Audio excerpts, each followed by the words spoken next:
Olá, tudo bem? Eu sou o professor Alinton Lima e a aula de hoje é sobre quais os principais riscos ao investir.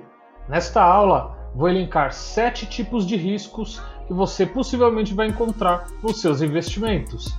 Então, já no começo do vídeo, eu gostaria de pedir que você deixe o seu like, deixe o seu joinha, inscreva-se no canal, compartilhe as nossas aulas e vamos para a aula. Tudo bem?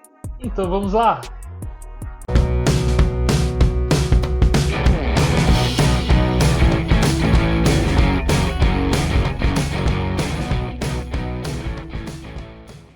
Então vamos começar a nossa aula.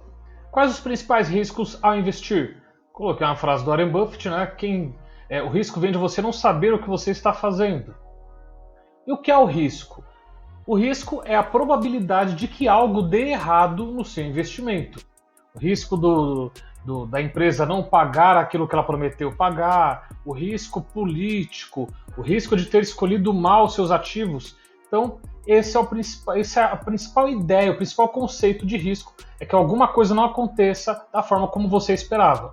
Dentro dessa lógica, principalmente na atual situação que nós estamos, né, com a taxa básica dos juros no país, será a mais baixa, né, de todos os tempos, muitas pessoas estão migrando para a renda variável, para poder tentar ganhos melhores.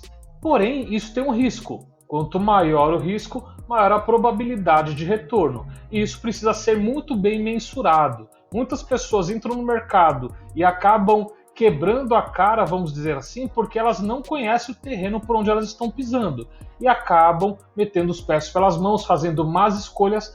E essas más escolhas vão refletir nos prejuízos que essas pessoas podem ter em seus investimentos. Eu elenquei 7 riscos em investimentos. Então vou começar o primeiro. O primeiro seria o risco de mercado, né? Que pode ser definido pela variação do valor dos ativos financeiros que possam gerar perdas ao investidor decorrentes da variação dos parâmetros de mercado, tais como as cotações de câmbio, se você estiver exposto ao câmbio, ao valor das ações, ao valor de commodities, né? Que seriam, por exemplo, se você está investido em soja, milho, petróleo, para o caso das ações da Petrobras, taxas de juros indexadores como a inflação, por exemplo. Para levar em conta o risco de mercado, levamos em consideração as áreas em que ele atua, o seu índice de referência, o seu histórico, como se comportou em momentos de estresse, o seu investimento no passado. No caso de um fundo de renda fixa, por exemplo, consideramos também o prazo e o indexador utilizado para poder valorizar esses papéis. Os principais riscos de mercado: alterações na taxa de juros, tanto para cima como para baixo, oscilações cambiais, né, alta e baixa do dólar, variação do preço das commodities, eleições presidenciais em países de economia forte, no caso dos Estados Unidos, a eleição americana também interfere nos nossos investimentos, principalmente renda variável, eleições presidenciais no Brasil, que sempre, né, as questões políticas aqui sempre movimentam também a questão dos juros, a questão da economia e as alterações na legislação tributária, a possibilidade de mudanças tributárias que vão cobrar mais impostos ou, né, numa situação milagrosa, cobrar menos impostos e aí aumentar os lucros. 2. Risco de crédito. O risco de crédito é a possibilidade de ocorrência de perdas associadas ao não cumprimento pelo tomador ou contraparte de suas respectivas obrigações financeiras nos termos pactuados. Ou seja, resumindo, o risco de crédito é o risco de você não receber aquilo que foi combinado, aquilo que foi contratado no ato que você investiu. Você tinha lá um percentual que dizia no contrato que você receberia e por algum motivo a empresa teve desvalorização ou qualquer outro problema financeiro e ela não vai poder te pagar aquilo que foi combinado. Esse é o risco de crédito. 3. Risco de liquidez. Nesse caso, preciso conhecer quais os tipos de instrumentos são mais líquidos, possuem maior facilidade de serem vendidos. A ideia de liquidez aqui é o seguinte: alguns ativos são mais fáceis de serem vendidos caso você precise desfazer a sua operação. Por exemplo, no exemplo que eu coloquei aqui, as letras financeiras são mais fáceis de serem negociadas do que os CRIs, que são os certificados de recebíveis imobiliários. Então, se você tiver que se desfazer de uma letra financeira, ela é mais fácil de ser desfeita essa operação do que uma operação com CRI. Da mesma forma, como ações, você tem empresas que são mais líquidas, por exemplo, ações da Vale, ações da Petrobras, do que ações de empresas pouco conhecidas e que são muito pouco negociadas na bolsa. Se você precisar vender, de repente, comprou 10 mil e precisar vender esses 10 mil, você vai ter que passar, às vezes, um mês desfazendo dessas operações. Por quê?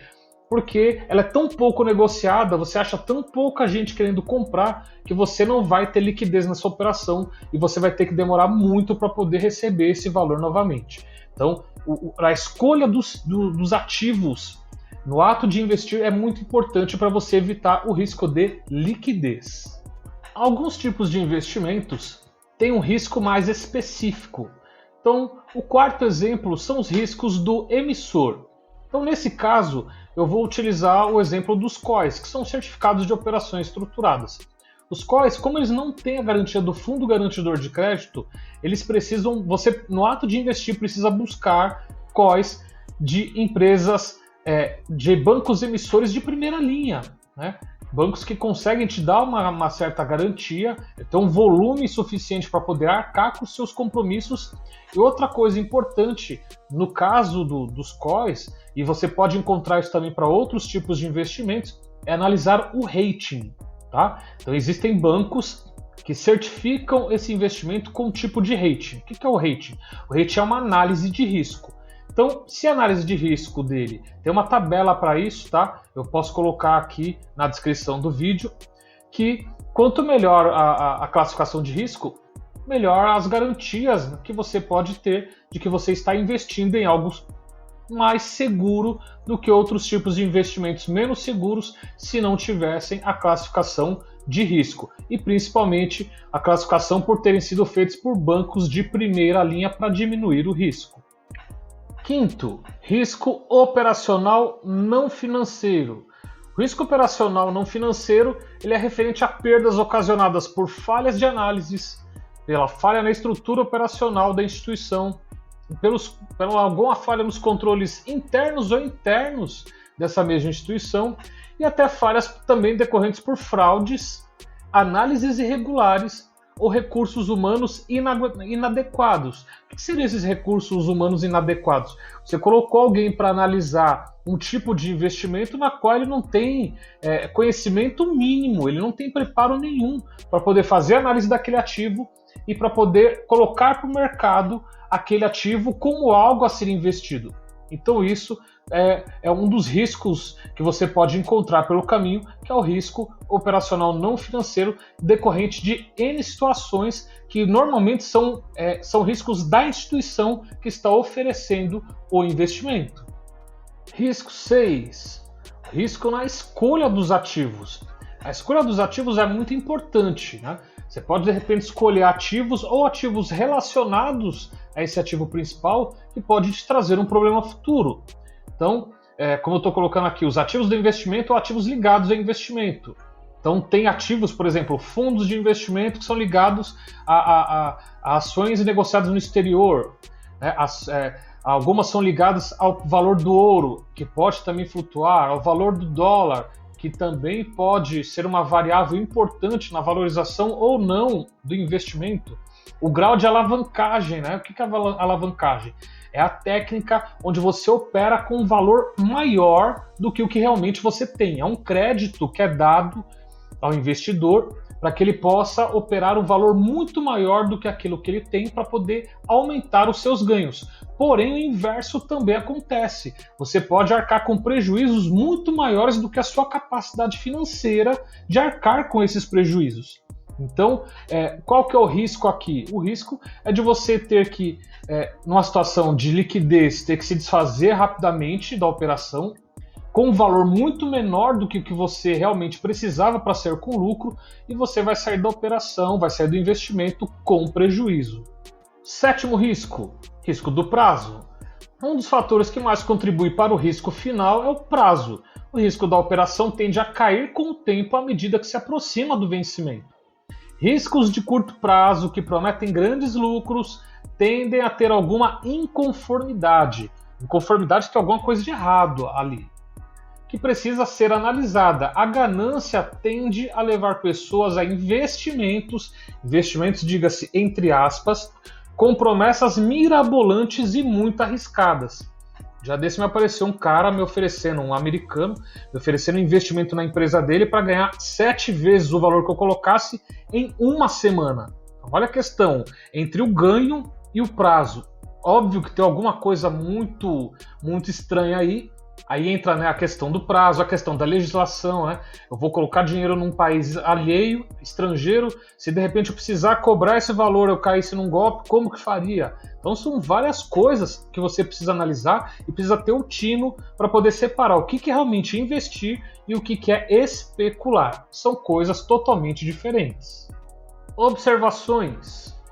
É importante entender que, independente de todos os esforços que você fizer, é impossível estar livre de todos os riscos. Algum nível de risco, toda vez que você investe, você está correndo. O risco pode ser motivador. Dependendo do perfil de investidor, o risco pode fazer com que o ato de investir seja estimulante. Afinal, viver sem riscos pode ser um tédio, né? A gente corre outros tipos de risco no nosso dia a dia. Algum risco vai ser motivador, né, na questão dos investimentos. Eu, pelo menos, acho. Agora, conheça o tipo de ativo que você deseja investir, os riscos envolvidos no processo e, principalmente, como a empresa faz para ganhar dinheiro. Isso é importantíssimo. Quando você entende como ela faz para ganhar dinheiro, você consegue antecipar em muito a valorização dessas empresas. Tenha certeza que ela atenda ao seu perfil de investidor, tá? O seu investimento ele tem que estar de acordo com isso para que você consiga dormir à noite. Senão você vai ficar com preocupação, você começa a entrar em insônia, ter gastrite, uma porrada de coisa aí, não vai dar certo. E comece a investir. Outro detalhe, comece com pouco, mas comece. Não fica com essa de que eu não tenho dinheiro para investir. Porra, isso daí é só pra gente quem tem muito dinheiro. Mentira, cara. Você consegue investir com valor aí. Se for em ações, você consegue com coisa de R$2, R$3, R$4. Se for outros fundos, talvez um pouco mais caro, R$50, R$100, né? Outros tipos de investimentos. Mas comece. Esse é o importante. FIs, né? Fundos de investimento. Comece e crie a sua própria estratégia e vai aprendendo no caminho. Então o importante é dar o primeiro passo. Vamos fazer as nossas considerações finais. Então, primeiro, não existe investimento totalmente livre de risco. Você viu que tem um monte de risco que você pode correr. Só que assim, você tem investido em ativos esperando ganhos, tá? Então assim, uma das dicas importantes, principalmente quando você vai investir em ações ou FIs, tá? Eu estou falando um pouco de renda variável, é você entender como aquele tipo de empresa ou aquele fundo imobiliário, como ele faz para ganhar dinheiro. Em cima disso, cara, você já vai ter uma possibilidade enorme de acertar a direção do que você deseja, qual o seu objetivo em cima daquele investimento. E imaginando sempre que não existe investimento totalmente livre de riscos. Tudo bem? Então, muito obrigado por assistir mais essa aula. Não esqueça de deixar o seu like, compartilhe com seus amigos as nossas aulas, curta os nossos perfis no Instagram, no Facebook e acompanhe os nossos grupos no WhatsApp e no Telegram. Tudo bem? Então, até a próxima e muito obrigado!